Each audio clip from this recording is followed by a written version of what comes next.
Tenemos una sesión nueva de gestos de la poesía, esta franja del Centro Cultural que hemos traído a la presencialidad en compañía de la Biblioteca Central aquí en la Sala Rubik y que nos ha permitido vivir ya con estas 4 sesiones muy interesantes con invitados muy interesantes para la franja. Y el día de hoy tenemos una compañía muy especial. Voy a presentarles a la poeta y los poetas que nos acompañan el día de hoy. Primero arranco con Juan Daniel Neira Basto, de Bogotá, está acá a mi izquierda. Ha publicado los libros Los rostros tras la llama con la editorial Piedemonte en 2017 y El jinete blanco con Lobo Blanco Editores del 2022. En 2020 participó en los festivales de poesía Gestos de la Poesía de la Universidad de los Andes de Bogotá, el Festival Internacional de Poesía del Gualmapu en Chile y el Encuentro Poético del Sur de Caracas, Venezuela. En 2021 fue seleccionado por convocatoria para participar en el 31º Festival Internacional de Poesía de Medellín. Un fuerte aplauso, por favor, para Juan Daniel. Nos acompaña también Diana Carolina González Escobar, normalista superior y licenciada en Lengua Castellana y Literatura, docente de la Secretaría de Educación de Bogotá, magíster en Educación de la Universidad Externado, maestrante de la Maestría de Estudios Literarios de la Universidad de Buenos Aires. Desde 2016 participa activamente en talleres de formación en escrituras creativas. En 2023 obtuvo mención de honor en el concurso de la Casa de Poesía Silva con el poema Cartas y Polillas. Ha sido publicada en la revista Surgente con el autorretrato Vuelo Estático de 2019 y los cuentos En la Caseta de 2020 y El Club de las Enfermedades Invisibles en 2022, así como en blogs digitales. Participó en el 8º Festival de Poesía de Fusagasugá en 2020, en el repositorio de la Fonoteca de Poesía Mercedes Carranza de la Pontificia Universidad Javeriana y en el 30º Encuentro Nacional e Internacional de Mujeres Poetas en Cereté, Córdoba, 2023. Devenir Animal, Pequeño Bestiario es su primer libro publicado con la editorial Colombo Argentina, Abisinia Editorial. Fuerte el aplauso para Diana Carolina, por favor. Y nuestro tercer invitado es Fernando Augusto Cuestas. Fuerte el aplauso para el maestro Fernando. Poeta y escritor bogotano, cursó estudios de Ingeniería Industrial en la Universidad de los Andes y Finanzas en la Universidad EAFIT. Se encuentra con la escritura y con la poesía a raíz de un exilio voluntario en los Estados Unidos en el año 2002, que se prolongó por 7 años. De allí nacieron las obras La vida no es un destino, es un viaje, libro de motivación personal, Crónica 101, Nebulosa del Cangrejo, libro de poesía y La Charca, libro de crónicas personales. Algunos de sus poemas han sido traducidos al italiano por importantes poetas como Estefanía Di Leo, Antonio Nazaro y Oriana de las Golondrinas, y al inglés por Arturo Hernández, y han aparecido en prestigiosas revistas como Noche Laberinto y Altazor de Chile. Ha participado en varias ediciones del Festival Internacional de Poesía de Fusagasugá entre el 2019 y el 2022. En marzo de 2023 publicó Vuelo a la Noche, con reseñas en revistas como Mal de Ojo de Chile y La Raíz Invertida de Colombia. Sus poemas aparecen en antología de 40 poetas colombianos, Murmullo de Hojas de la editorial española Abra Canarias. Bueno, yo voy a leer poemas de un libro que no está publicado y su nombre es Dos conejos teniendo sexo sobre el cráter de Hiroshima. Y este primer poema se llama Ejecutan a Eichmann. Las cámaras registran que el maelstrom se le ha abierto en la mandíbula. Las ratas destrozadas por la lepra también lo sienten arder en la carne abierta. Un negro espeso ruge como la llegada inversa del Espíritu Santo, el cambio de activo a pasivo o versátil, y las manchas de mierda sobre la cama. El cuerpo de Eichmann son los trenes y las fiestas nocturnas de las travestis. Dios vomita de tristeza, tampoco entiende las largas telarañas de los titiriteros. Buenas tardes, gracias por asistir a este espacio, muchas gracias a la Universidad de los Andes por la invitación. Voy a leer este poema que se llama Vuelo estático del libro Devenir animal, pequeño bestiario. Vuelo estático. Las alas que se mecen husmeando el néctar se balancean en velocidad sincrónica y desaparecen al ojo del que mira. Esas alas sostienen mi vuelo persistente. Si una mariposa crea un maremoto, ¿qué hará un colibrí ansioso? Soy el colibrí. Tormentas en puntos distantes, veré el efecto, soy el ciclón. ¿Encerrarías al colibrí para evitar huracanes? Soy el huracán.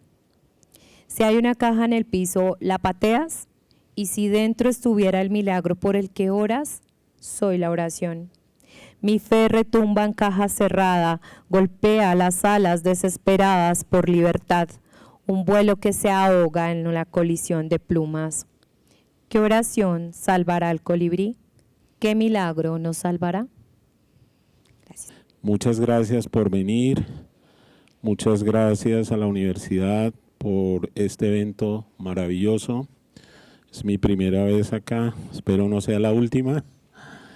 Gracias a Ícaro, a Sergio y a todos los que hacen posible esta lectura.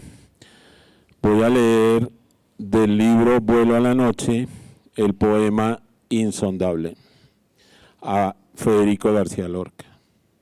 Todo en ti es tormenta como la materia. Los demás arden de tu vino y beben de tus órbitas. Todos los poetas nos abrigamos en el silencio. El cable de las poleas se tensa cuando se levanta el cielo de la tarde. Ciudad de alambres de muerte, llevas en el ojo un cuchillo. Tu cabeza recostada en el río, alucinando que eres roca que flota. También los maricas aman al poeta. El tiempo es una costra herida por los sauces. ¿Puede el hambre mitigar la herida? El toro por los cuernos y el mundo por su espesa figura. El pez chico se come al grande. La babosa está muerta en la hoja. El mundo adolece de aves y cucarachas. Nadie tiene que contar un cuento sobre él. ¿Seguirá el poeta hablando a solas? Este poema se llama Me llevas de la mano rota. La mano es frágil, tiene límites. Cuando el clavo atraviesa la carne, nada puede deshacerlo. El pedazo de piel caído, el puñal, la relojería de la carne, con cuánto pesar miró Cristo su cuerpo mutilado, con cuánto pesar sus manos y sus pies, parecen conejitos muertos, dijo, mis bebés más lindos, parecen niños tristes sin su madre, en el tendón estirado, azul y roto, brota sangre, se coagula como la llaga en el cuello del yakuza. El tendón, la espalda destrozada, el giro de los músculos del pulgar para rodear el mango de hierro, para sostener el mango de hierro, para calcular el ángulo necesario del corte, cuello, arteria, túnel carpiano, la misma crucifixión, cabezas de conejos que decoran la entrada de una casa.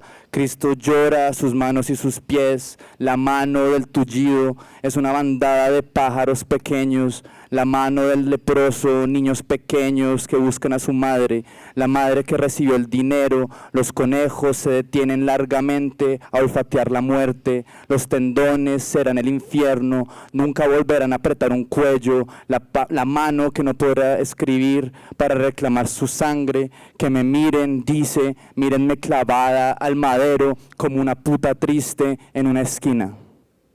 Polilla. Un hombre obeso decide cruzar los barrotes de su encierro y convertirse en polilla. Se mete al fondo del armario, desenhebra el saco viejo del colegio, consume cada hilo, lo masca como pétalos, saborea los días en la cancha, el coqueteo de los recreos, las pequeñas trampas al profesor de cálculo, la desazón de enterrar sus pasos adolescentes. Poda los recuerdos de las primeras veces, hojas marchitas que crepitan en el suelo, las pega una sobre otra, escamas sobre su barriga. Se arranca los cabellos, deja 2 penachos en formas de antenas, radares que pretenden buscar pareja a la distancia. Se cuelga la pelambre en los brazos y la espalda, hace con ellos un collage de noches, ansiedades y espejismos, convierte sus pesares en aletas. Se mete bajo la cama para cubrirse con el polvo de los días y la amargura de la ceniza de planes abortados, del polen desperdiciado en sueños. En el fondo del armario, las polillas que comen flores muertas no saben volar. Puede que un día cualquiera todo acabe, que la vida signifique solo eso, vida y muerte, 2 bocas que un día se muerden, que cualquier acontecimiento deje de ser algo importante, la apertura de una rosa, por ejemplo, el desenlace de una crisálida en mariposa, o hasta el más intrincado pensamiento humano, la conjunción de todos los silencios o todos los intentos fallidos, de pensarnos en seres distintos del más libre de los hombres. A lo sumo, podemos volver la mirada al universo e implorar su ayuda y esperar que la vida no nos haga más daño. Resolver juntos los dramas humanos, soportar sus miserias y volvernos a una vida simple. La epidemia nos había saludado con sus ojos juguetones y después nadie pudo inventar otro color para la rosa distinto al de la muerte. La gente común no quiere la mierda de las palomas sobre las paredes del gran palacio. Ninguno se entera cuando nace una flor distinta del musgo y del color de la rata en la alcantarilla. Si conseguimos reconocer el mundo sin nada a nuestro favor o en contra, hemos vencido. Los fríos cascos de otoño permanecen en su lugar, muertos como hojas secas.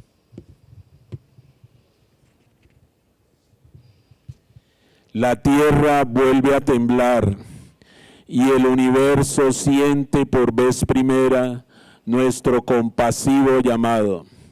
Las raíces de los árboles de invierno no crecen hacia adentro. La noche fría baja del pronto cielo y se posa en los cristales. Las estatuas se tambalean en el bosque de Akigahara, donde son inmortales.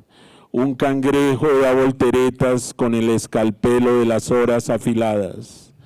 Vienen por nosotros las aguas del río herido.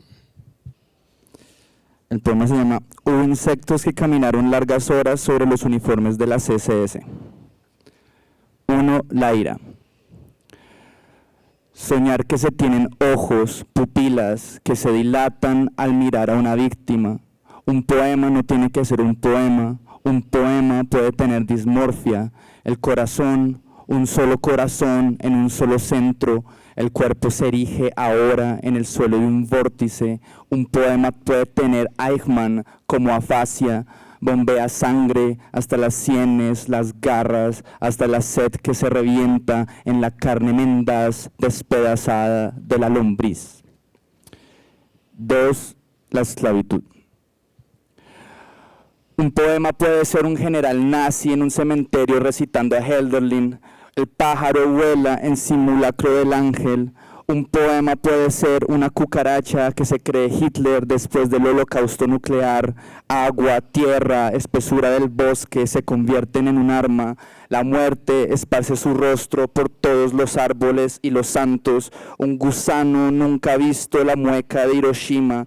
Un poema puede ser un judío en una cámara de gas recitando a Hölderlin desde la atalaya del halcón. 3. La enfermedad. Tener un hígado es perder un hígado, tener un ojo es poner un ojo azul de vidrio lacado en la cuenca de un cráneo. Un poema puede ser una niña pequeña en un tren, puede ser la Totenkopf. Tener un cráneo es la potencia del suelo que lo quiebra, el veneno y la fragilidad del intestino. Los parásitos conquistan el cerebro del ave. Un poema puede ser Hölderlin o Kafka en un tren, pueden ser la Totenkopf. Y el último, la guerra. Si las termitas fueran un ejército en las nubes, si las ratas en los cuartos de los judíos, un poema son las SS, le hubieran pedido a Yahvé que las convirtiera en la Luftwaffe. En un aviador y un ave son parte del cuerpo místico. La mano solo puede ser la mano, la lengua solo puede ser la lengua, la cabeza, Hitler o Kafka o Cristo. Las termitas no son las multitudes de torcasas que cubren con su hambre y su lascivia la superficie de los lagos, no son los kamikazes y el honor samurái que terminó en la calavera pulverizada. Las termitas nunca soñaron que poblaban los campos de concentración. Un poema es un poema cuando se hacen pruebas atómicas en los subterráneos del desierto. Las lombrices y las cucarachas no hacen altares para las aves que les quebraron los ojos. Quisieran la libertad de llamar al mundo bello terruño para mis generaciones por venir, pero en la columna y en el cuerpo, que no constituyen estricto sentido un esqueleto, las termitas y las cucarachas y las lombrices nunca soñaron con campos de concentración. Cartas y polillas. Cartas y polillas 1. Tierra Alta, Córdoba, mayo 24 de 2001. Un papelito azul venía doblado como un sobre. Las noticias de fondo contaban cuerpos. Yo leía con una mezcla de nervios y alegría tu primera declaración de amor juvenil. El pensamiento perdura hasta que las polillas lo encuentran. Ellas huelen el papel nuevo y se abrazan a las hojas. Por años contienen el deseo de morder, besar o tocar las páginas cubiertas de tinta garabateada, hasta que su impulso las supera. Entonces sueltan su saliva probando los filos. Pegan el polvo de sus alas contra la hoja y vuelan a morir a otra parte extasiadas de saberes, secretos, palabras. Las polillas tienen más conocimiento que los humanos. Los libros y las cartas saben más de polillas que de huellas dactilares. Con afecto sincero, el tiempo. 2. Bojayá, Chocó, 2 de mayo de 2002. La primera carta después de tu adiós venía con una tortuga tallada en madera de palo de sangre, un recordatorio de que me llevabas en ti. Hablabas de valentía, honor y patria, también de una familia, la que querías tener cuando volvieras.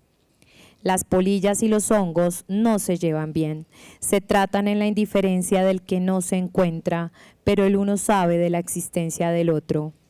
Los hongos llegan cuando ellas han volado, se apoderan del papel, se reproducen en arenillas de distintas gamas, tragan sin atesorar, se alimentan sin leer, esperando su atenta respuesta, el pasado. 3. Jamundí, Valle del Cauca, 22 de mayo de 2006. La segunda carta era un tratado de dolor. Gente agazapada, balas silbando a la noche, niños comiendo mendrugos de aire, crímenes, unos de tu mano, a veces obligado, a veces a voluntad. Una huella de sangre dilataba tus grafemas, un postdata herido, el grito de una sentencia. Las cartas permanecen inmóviles en las esquinas de los recuerdos. La intención de leerlas de nuevo, de tirarlas, queda pasmada sin ejecución. Brindamos un festín de tiempo y olvido a las polillas y a los hongos, un banquete de cajones sin abrir a la indiferencia. Siempre a su disposición el dolor. 4. La Unión, Valle del Cauca, 1 de mayo de 2013. La última carta, un anuncio mecanografiado, se deslizó bajo la puerta. La tinta lloraba bajo las letras del título Héroe de Guerra. Cada agujero de tus cartas es un desafío al olvido. La batalla contra las polillas, los hongos, las mudanzas, los amores nuevos, las vueltas del destino. Como polilla me pego a tus garabatos, saboreo tu último aliento en las letras de tu nombre y disuado a los hongos que intentan borrarte de mí, con la esperanza de nuestro reencuentro, la poesía. Voy a leer 2 poemas cortos. El primero se llama Los ojos en los bordes. Los ojos en los bordes y las manos hechas trizas, camino debajo del puente, oculto y semidesnudo, para la voz de la luna ligera. Por momentos mi cuerpo húmedo besa el espeso azul del verde lago. Todo acaba cuando muere la luz de la noche encendida. Y el otro poema es de el próximo libro que pienso publicar este año. Se llama Diario de Enigmas. Día 469. Hemos contado el día 469 de la guerra de Ucrania. La presa de Novakayovka ha sido derrumbada. El agua ha cubierto cementerios, hogares y empresas sin luz. El agua potable es escasa. Miles de hectáreas de cultivos perdidos. Siguen los ataques del lado ruso. ¿Hasta dónde? ¿Hasta cuándo? Provocar la rendición como consecuencia de la cancelación de las fuentes de vida humana y de las propias vidas humanas. ¿Hasta dónde? ¿Hasta cuándo? Voy a leer un poema, que es de los últimos. Se llama La resurrección de Roberto Bolaño. Se vio morir y desaparecer entre las ratas, se vio navegar las cañerías, despedazar venados muertos con dientes pequeños, dientes de leche de niños, dientes robados a sus dueños como niños robados a sus padres. Se vio desaparecer de cuartos cerrados y abrir los ojos en hangares llenos de bombas atómicas. Se vio caer a cántaros, miles de ratas reventándose contra techos de zinc y vidrio. Se vio en la tristeza del ratón sacado de la casa, sus ojos eran los ojos del crucificado. Se vio resucitar en los dientes nuevos de los cadáveres, en los dientes de oro y el jabón, en un cuerpo atropellado por una camioneta que se desembarranca entre la selva. Seguidlo hasta Jerusalén. Se vio caminar sobre ejércitos en llamas, se vio caminando sobre el napalm. El jaguar en su celda. Prudencia es su carcelera. Confinado al fondo de la conciencia, se alimenta de sensaciones. Se sabe que los jaguares copulan todo el año y que en cautiverio se lastimarán hasta escapar. La guardiana siente angustia del rugido de su pelaje ulcerado por los barrotes, alivia la impaciencia sirviéndole escenas de cama, inundadas con cuerpos de aire que transitan en sus sueños. Una vez a la semana, los domingos, le ajusta un bozal, lo lleva de paseo por nucas desnudas, deja que olfatee y salive fantasías obscenas. Pero tratar de razonar con la prudencia para que entienda la dureza de la carne, el rancio sabor del calor que no se usa, el hambre de cada hora que no se consuela, nunca ha sido fácil. Ella es una custodia estricta. Un jueves, en una ligereza de normas, el jaguar escapa, tropieza con un ciervo, intenta hacer caso de su buen juicio, se porta como menino, musita rugidos en su esbelto cuello, mordisquea tiernamente la trompa, da lengüetazos en el revés de las rodillas. pero el instinto de un jaguar recluido despierta con el olor a pulso dilatado.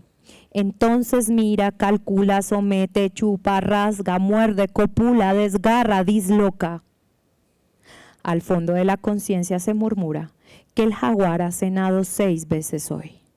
Al fondo de la conciencia se murmura que los huesos de sus víctimas atormentan a la carcelera. Voy a leer 2 poemas cortos. ¿Para qué quiero mis ojos si no los distingo? Donde el infinito se pierde hay un muro oscuro. Un poema es la vida que nunca se interrumpe. El día es noche disecada. ¿Para qué quiero mis ojos si no los distingo? Busco la luz en la penumbra aparente. ¿Para qué inventar la rueda si la luz lleva el poema? Un paso que no lleva a ninguna parte es huella temprana. La felicidad está más allá de lo conocido. Cuando sana el dolor, la idea muere. Y de Diario de Enigmas, día 493, placa de la muerte. Convídame sin que yo lo sepa, sin que te aguarde, que aún sabiéndote cerca me queme la duda. Convídame un martes, un jueves, un día cualquiera, un día que no tenga ayeres, un día de esos que son únicos y nada se olvida, que hasta me parezca que todo va a mejorar, que es mejor despedirse alegre, sin rencores. Convídame en el tiempo feraz de esta noche oscura. Este poema no tiene título.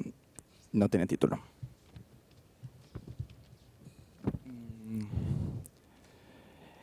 Esperaba a sus padres viendo caricaturas y llegaban ellos con algo de comer. Había hecho sin mayor desorden su desastre, aún a pesar de la ira. Había amado y nunca levantado un puñal en serio.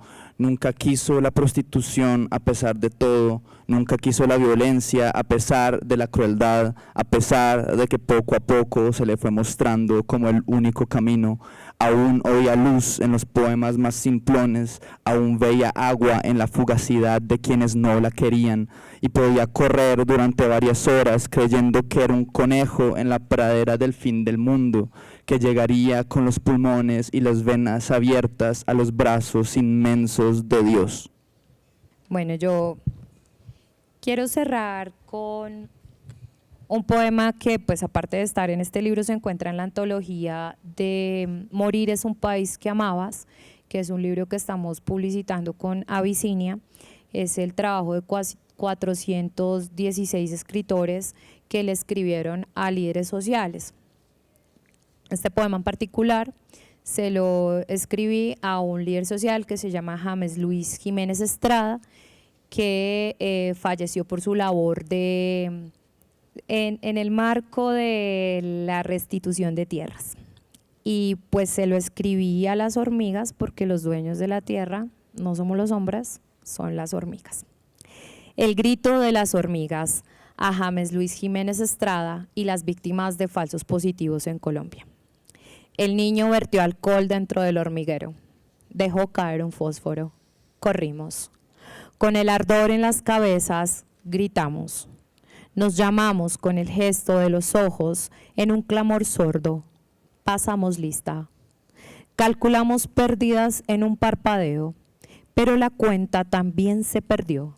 El niño hizo pasar luz por una lupa, llenó de sol las bocas. Así torturó a James. Cargaba ramas, reconstruía el hormiguero, su ruego exigía nuestro retorno a casa. La lupa encendió más bocas. Entonces emprendimos un éxodo de lágrimas, huimos bajo cascajo seco, refugio en el bostezo del silencio. Parapetadas contra las cortezas de los árboles, nos escondimos de la lupa. Perdimos en el camino a más de 6.000. Una pisada las estampó contra el asfalto. La bota siguió su paso. Solo me quedó recolectar el suspiro de las hojas que arrastran sílabas huérfanas. 2 poemas cortos del diario de Enigmas. Día 459. Tiene un epígrafe de Antonio Gamoneda. El territorio de la poesía es un pensamiento impensado. Antonio Gamoneda. Surgieron como nada los significados de la noche. La luna era una moneda prendida en el cielo, todavía nocturno. La rueda del tiempo parecía detenerse. Recordé los amigos que se fueron, los que se quedaron, los que llegaron. Para todos separé un tiempo. También el aire hizo trizas el silencio. ¡Ay, si la noche se silenciara un momento! Te sigo esperando por fuera de este mundo. Día 533. Aviva los incendios crueles. La noche se quedó corta con tanto silencio. Mis manos color rosa, pecosas por los años, terminarán en el fuego. Y después, convertidas en cenizas, no irán muy lejos de este cuerpo. Ahora me parecen hermosas y eternas, las mismas de mi madre. Gracias. Quiero empezar con una pregunta para Fernando, y me llama mucho la atención del libro no publicado aún, el conteo de los días, ¿no? Y me gustaría saber cuándo empieza, cuál es el día 1. Sí,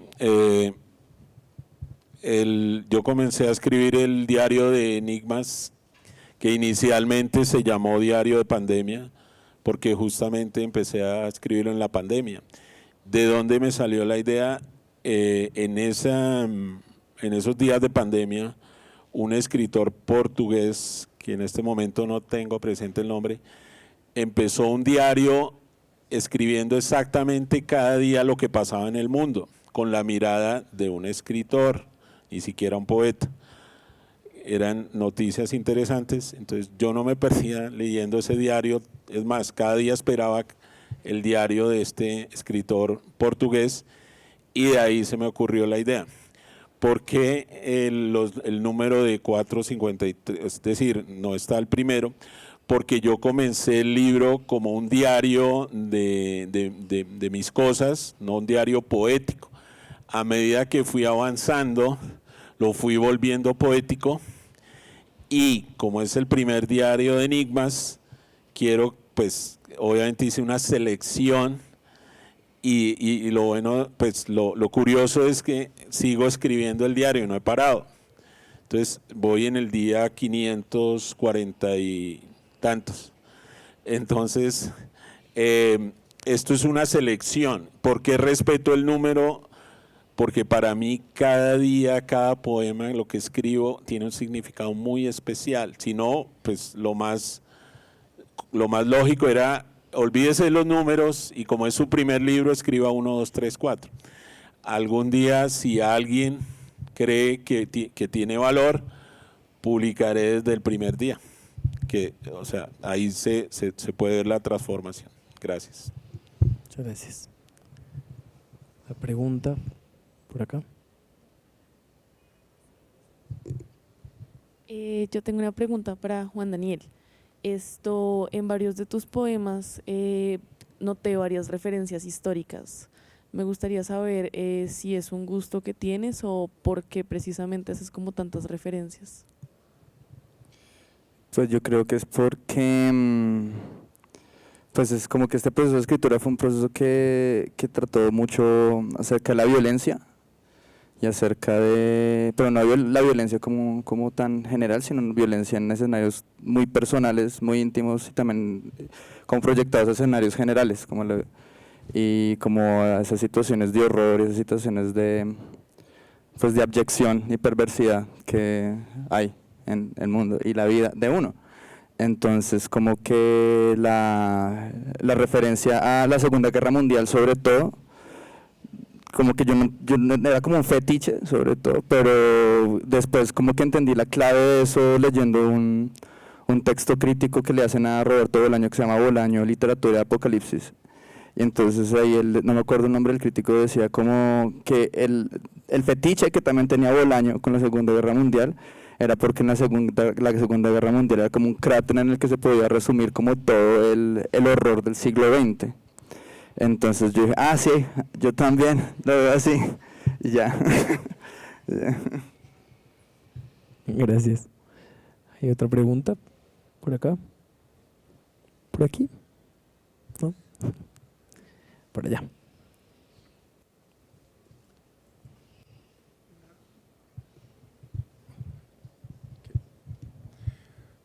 Bueno, muy buenas tardes. Una pregunta pues genérica, no va para ninguno en especial, pero bueno, a veces las preguntas generales son las menos pertinentes, pero ¿cómo es ese tránsito o ese encuentro entre la emoción y la poesía?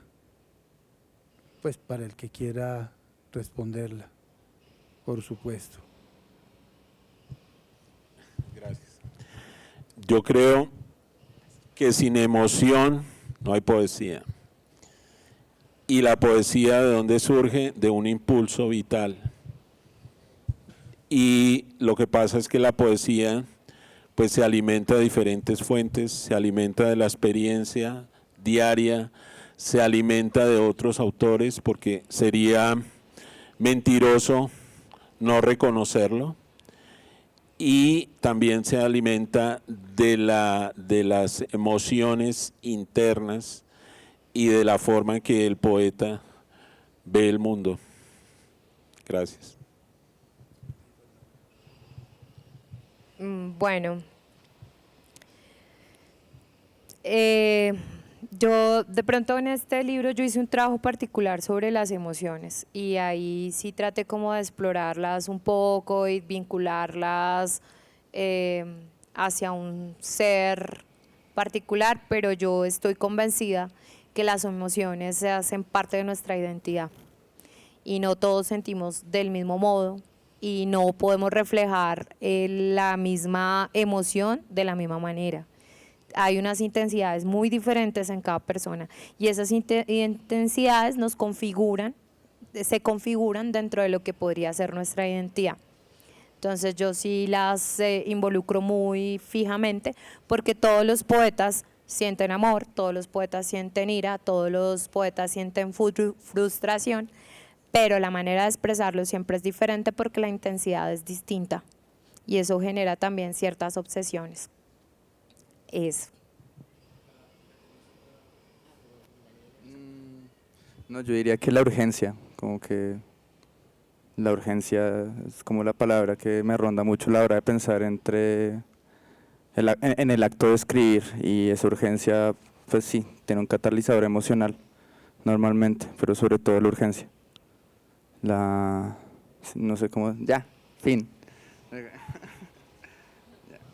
Sí, hola a todos, mi nombre es Rafael y mi pregunta iba para Diana. Quisiera que nos cuentes un poco cómo fue ese proceso de relacionar, y ahorita pues que lo mencionan, esas emociones al momento de escribir con los animales.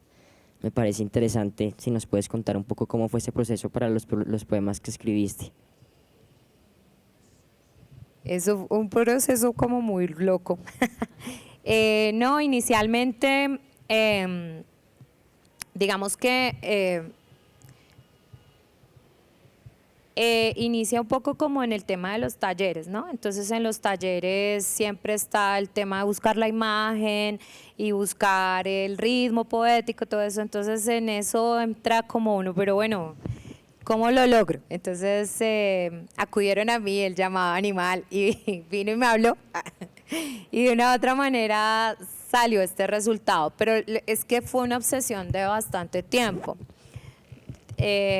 Yo calculo más o menos unos 5 años en los que estuve escribiendo, y el tema que llegaba a mí eran los animales. Entonces, y aún así, en este momento yo creo que he tratado como de dejar un poco atrás el libro para dedicarme a escribir de otra manera, otras cosas, y vuelven. No me quieren dejar. Y hay cosas de pronto en el libro que no les he podido contar, pero hay cosas que hay obsesiones porque no son las mismas de todo el mundo. Entonces, en este libro, por ejemplo, hay un poema sobre un ala de cucaracha, y es sobre el ala de cucaracha que flota en la sopa, y bueno, tiene toda su historia, y viene acá como a preguntarme cosas. Entonces sí siento que hace parte como de una forma de observar lo que nos rodea. Ahora que yo pienso que nosotros como seres humanos hemos desprestigiado el mundo animal en muchos términos, y siento que la inteligencia animal es más alta que la inteligencia humana, y eso me parece que tiene que tener un lugar en alguna parte. En algún momento alguien lo tiene que decir, de alguna manera tiene que surgir y realmente rugir como debería ser. Gracias por la pregunta. Yo quisiera cerrar solo con esta pregunta, que la pensé primero para Diana, pero quiero hacerla extensiva, y es si ustedes consideran que la poesía tiene una función social y o política actualmente. Bueno, contesto. En la actualidad la poesía, si hablamos de función, lo que es entendido la funcionalidad, esto en filosofía tiene un nombre pero ya no acuerdo cuál es, no tendría ninguna función, ¿sí? Pero sí, de una u otra manera hay una agencia a través de lo que nosotros escribimos, es pararse en una posición también, es hablarle a otras personas desde lo que uno cree y entablar puentes comunicativos. Yo aspiro que ustedes se hayan conectado con alguno de los versos de nosotros, y esos versos que conectan de una u otra manera tienden puentes comunicantes, que si lo vemos en una función más como puntual, no habría una función ahí, salvo comunicar o entendernos o establecer de pronto unas rutas de interpretación. Pero es que esas funciones están sobrevaluadas, las cosas no tienen que funcionar por sí mismas, deberían simplemente ser. Pues esa pregunta es muy difícil y tengo miedo de decir una estupidez. Pero lo que sí creo es muy por la línea tuya, Diana, que la poesía sí tiene la capacidad de generar vínculos importantes, amistad, sobre todo amistad. Y creo que porque yo tengo una visión un poco negativa frente a todo, y siento que ante el fin del mundo, como ante un panorama apocalíptico como efectivamente estamos viviendo, me dio risa que nos dieran agua de premio, como toma tu agua, y fue como sí, güey, esto es mi pago. Ante un escenario apocalíptico siento que lo que verdaderamente tiene valor son los vínculos humanos de afecto que creamos, tanto como entre humanos también, pero como también con animales, con el entorno, vínculos afectivos, y creo que la poesía sí puede propiciar tanto esos espacios como esas experiencias de profundo entendimiento. Y algo más iba a decir y se me olvidó, y ya, creo que sí, algo más iba a decir, pero no, eso es. Sí.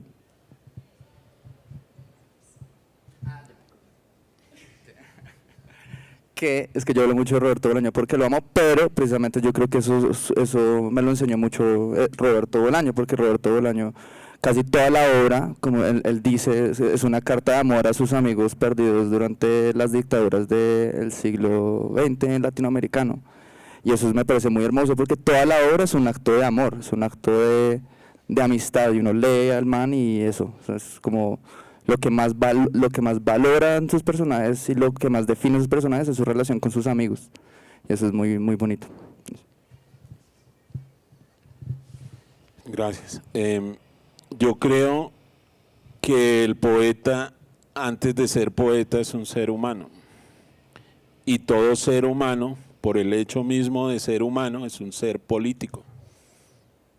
¿De acuerdo? O sea, ninguna persona, así diga que esa política, puede ser apolítica. O sea, no puede estar ajeno del mundo, a menos que viva por allá en una isla o en una cueva. ¿De acuerdo? Pero mientras pertenezca a un grupo social, es político, por el solo hecho.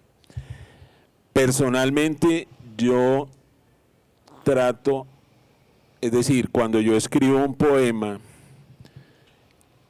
cuyo mensaje es un punto de vista o es una opinión en forma poética de algo político,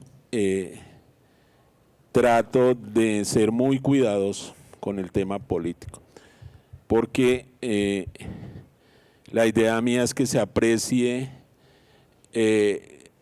la belleza de la poesía y que se entienda el mensaje, pero entendido como un mensaje propio, que pueden unas personas compartirlas o no, pero que no se vuelva un tema de discusión, porque se pierde el acto poético.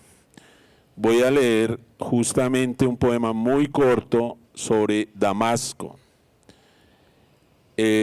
Como saben, Damasco en Siria también está en guerra y también tiene el problema de que tiene una familia, no sé cuántos, muchos años en el poder y no sueltan el poder, y entonces viene el tema de la gran avalancha de inmigrantes sirios en Europa, que fue lo que la primera oleada de inmigrantes a Europa fue de los sirios.